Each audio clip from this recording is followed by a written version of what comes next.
How would you react if you found out that a guy you rejected many years ago became a billionaire? Imagine the moment you said, "You are dead to me," thinking it was the end of the story. Now, years later, that very person is wealthier than you could ever imagine. Go kick some ass, Jamie. You're dead to me.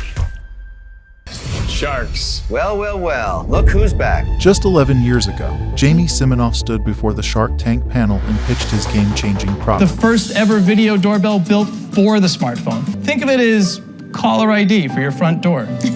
Despite his passion and innovation, all the sharks passed on investing in his idea. I'm out. I'm out. I'm out. I just don't think it's for me. I'm out. You're dead to me. But Jamie wasn't about to let those fishy rejections sink his spirits. He went back to his garage, tinkered with his video doorbell, and rebranded it as Ring.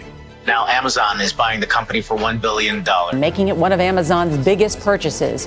Afterward, he sealed a $1 billion deal with Amazon, turning the video doorbell into a massive success that lets homeowners see who's at their front door from anywhere. The craziest part of all this is that a few seasons later, he was a guest shark for a few episodes. Welcome. Hi. Welcome. I was the only one that believed in you. Congratulations, man. Don't let a few people who don't understand your vision decide your fate. Blockbuster Video, wow! History is filled with missed opportunity, and one of the most legendary occurred in 2000. The CEO of Blockbuster Video had a golden chance to buy Netflix for a mere $50 million. Instead, he barely contained his laughter at the idea. Nobody has the movie I want. And basically they laughed at us. They laughed at us because of the hubris that in the heat of a dot-com meltdown, this upstart direct mail video business would dare be worth $50 million. And it was crushing. We all know how the story unfolds from here. Blockbuster declared bankruptcy in 2010, while Netflix has soared to unprecedented heights, raking in nearly $30 billion annually, about 10 times Blockbuster's peak value. Netflix really knows how to twist the knife. In its heyday, there were more than 9,000 Blockbuster stores worldwide. Now there's just one left.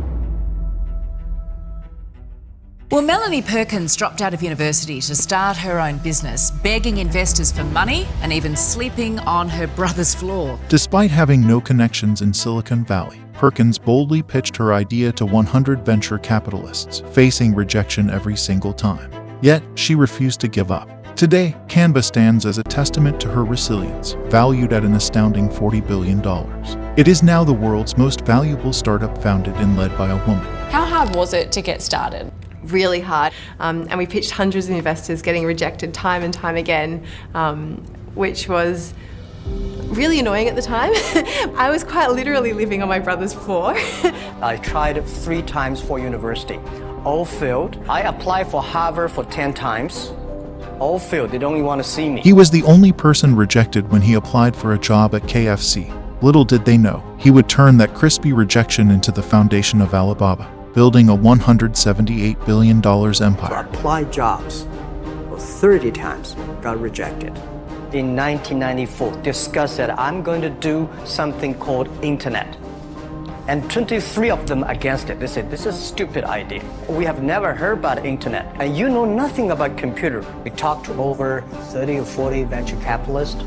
Everybody said, no, forget it. A lot of people said Alibaba is a terrible model. Every success story begins with a spate of rejections. Harry Potter's writer faced rejection a staggering 12 times. Stephen King's iconic Carrie was turned down 30 times. Lord of the Flies faced 21 rejections.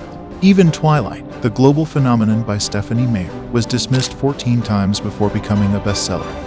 You have 2 options. Option 1, let someone's opinion of you become your reality, and accept that other people's thoughts about you are more valuable than your own self-talk. Option 2, embrace the universal rejection truth, recognizing that not everyone and everything will always respond to you the way you want. We have all faced rejection in one form or another. Rejection is painful and makes us question our self-worth. Rejection is even more painful when the person leads you on and makes you feel like they are interested, only to completely stop reaching out once you become attached.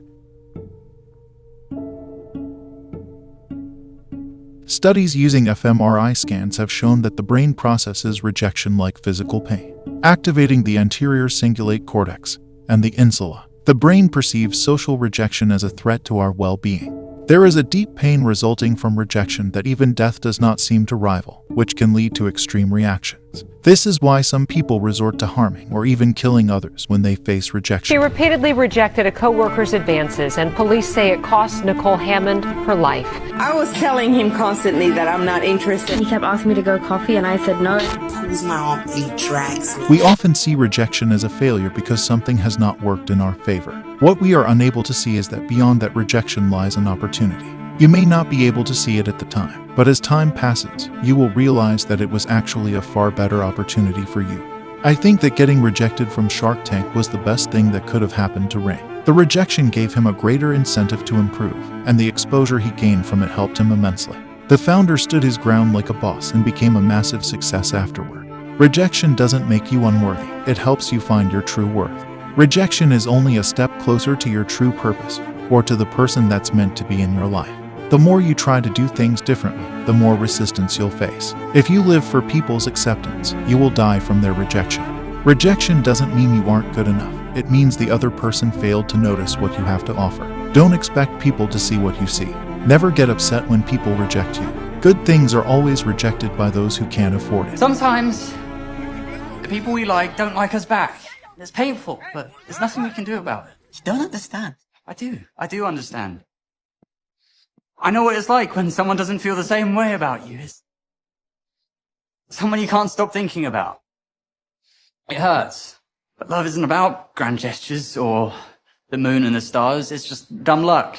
And sometimes you meet someone who feels the same way. And then sometimes you're unlucky.